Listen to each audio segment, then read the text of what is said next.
जीवन में कई बार ऐसा होता है कि इंसान बहुत अच्छे से काम कर रहा होता है, अचानक से चलते चलते एक चलायमान व्यक्ति एकदम से रुक जाए। ठीक उसी प्रकार मेरे साथ भी हुआ।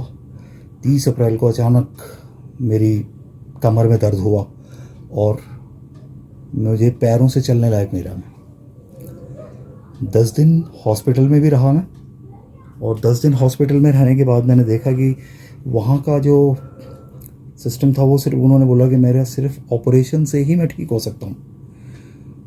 मैं हॉस्पिटल में लगातार अपने प्राणायाम के अभ्यास कर रहा था। हालांकि पहले 2-3 दिन मेरे लिए भी बड़े ही स्ट्रेस वाले थे। एकदम से लग रहा था कि क्या हो गया मेरे साथ। और उसके बाद धीरे धीरे मैंने योग की शक्ति को अपनाया और आयुर्वेद की शक्ति को। उसी के दम पे अब मैं काफ़ी हद तक ठीक हूँ और भगवान की दुआ से ठीक हो रहा हूँ। जय Hind, Vande Mataram. Hello friends, ambulance में मैं पहली बार जा रहा हूँ। अभी मेरा एक MRI होगा, उसके बाद पूरा ट्रीटमेंट का प्रोसेस शुरू होगा। ये कैसे क्या ट्रीटमेंट मुझे दिया जाएगा। मेरा पहला और बड़ा ही भयानक अनुभव है ये, जो मैं एम्बुलेंस में स्ट्रेचर पे लेट के जा रहा हूँ।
नमस्कार फ्रेंड्स, ये शायद मेरे जीवन में पहला एक ऐसा मदर्स डे है जो मैं हॉस्पिटल में मना रहा हूँ, और पहली बार घर से दूर। हैप्पी मदर्स डे अम्मा। भाई ने सुबह पूरा सांझ हुआ। चलो कोई नहीं, ठीक हो जाएगा, चिंता मत करो तुम।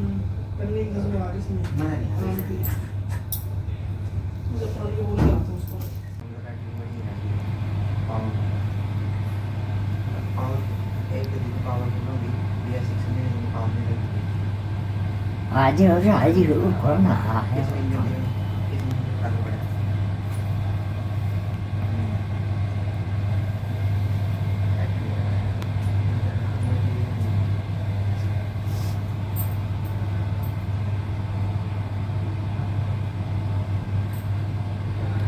तीन घंटा को भत्ता है रात को। बहुत बाय। आज अम्मा मेरे को हॉस्पिटल देखने आई थी, और अब धीरे धीरे वापस जा रही हैं घर।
Thank you so much.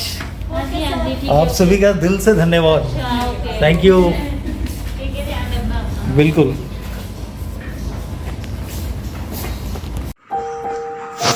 Shankar ji ने अमरनाथ के जंगलों में जहाँ आज भी बाबा भगवानी भगवान शिव का दर्शन मैया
बस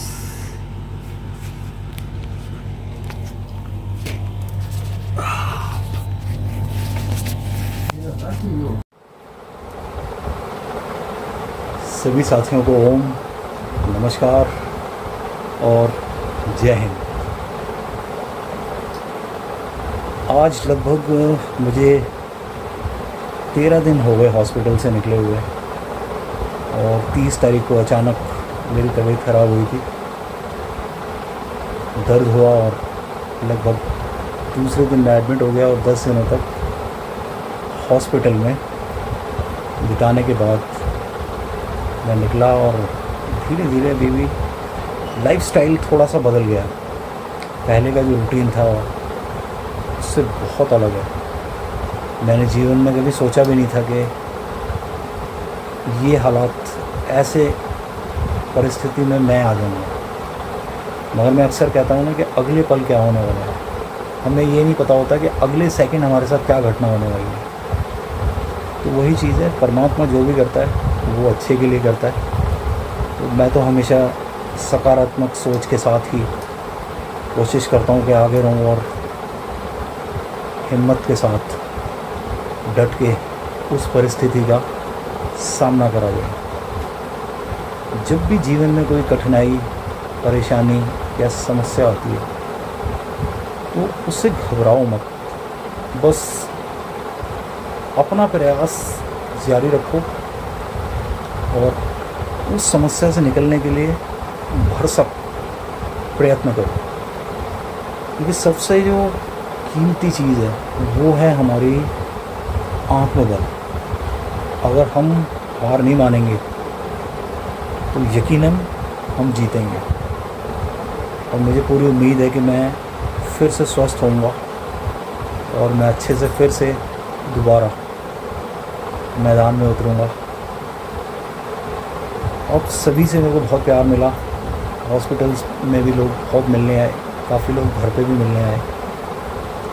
बहुत सारे लोग बिज़ी रहते हैं, नहीं आ पाते हैं, कोई बात नहीं। उन्होंने मुझे सोशल मीडिया के माध्यम से अपने संदेश भेजे जिससे मुझे शक्ति मिलती है। और सबसे जो ज़रूरी चीज़ है आजकल मेरे पैरों का जो काम है ना, वो मेरा ये वॉकर है। ये मुझे बेचारा चलवाता है। इसके सहारे मैं सीढ़ियाँ चढ़ के भी जाता हूँ ऊपर, क्योंकि वेस्टर्न टॉयलेट में यूज़ करता हूँ। ऊपर भाई के घर पे ऊपर जाता हूँ, सीढ़ी से चढ़ के जाता हूँ, उतर के आता हूँ। अब अपने आप में चढ़ता हूँ, अपने आप उतरता हूँ। एक हाथ में वॉकर और एक हाथ में रेलिंग के सपोर्ट से मैं चढ़ जाता हूँ। नहाता खुद में, अपने कपड़े भी खुद ही धो रहा हूँ मैं लगभग 4-5 दिनों से। तो कोशिश मेरी यही रहती है कि ज़्यादा से ज़्यादा काम मैं अपने जो काम होते हैं मेरे, वो मैं अपने आप करूँ। पहले मैं ज़मीन पे सोया करता था, मगर अब मेरे को बोला गया कि मैं चारपाई पे या पलंग पे सोऊं, तो अभी आजकल मैं थोड़ा चारपाई पे ही सो रहा हूँ। ये एक रूटीन बदल गया है। डेली प्रेयर होती थी, अब मैं दिल से ही भगवान को नमन कर लेता हूँ। मैं डेली अपना माला जाप करता था, वो मैं नहीं कर पा रहा हूँ, क्योंकि अब मैं ठीक होने के बाद ही वो माला जाप का रूटीन शुरू करूँगा, क्योंकि उसके लिए मुझे प्रॉपर टाइम भी चाहिए होता है। हल्का फुल्का मैं योग कर रहा हूँ और अपने प्राणायाम में बड़ी शिद्दत के साथ कर रहा हूँ, क्योंकि प्राणायाम का महत्व मुझे पता है कि कितना कीमती है। और आप सब भी अपनी फिटनेस का विशेष ध्यान रखें, अपने शरीर का जरूर ध्यान रखें, क्योंकि शरीर ही हमारी एक ऐसी पूंजी है जो जीवन भर हमारे साथ रहेगा, जो चलाएगा। कई बार हम लोग आराम नहीं कर पाते हैं, लगातार काम करते रहते हैं, उसका खामियाजा भुगतना पड़ता है। मैं तो इसी उम्मीद के साथ हूँ कि मैं एक बार फिर से खड़ा होऊंगा। अपनी दुआओं में मुझे याद रखना दोस्तों जरूर, और मुझे पूरा यकीन है कि मैं फिर से एक बार अपने पैरों पर मजबूती के साथ खड़ा होऊंगा और अपने संघर्ष को एक बार फिर से शुरू करूँगा। मेरी बहुत बहुत शुभकामनाएं आप सभी को। धन्यवाद, नमस्कार।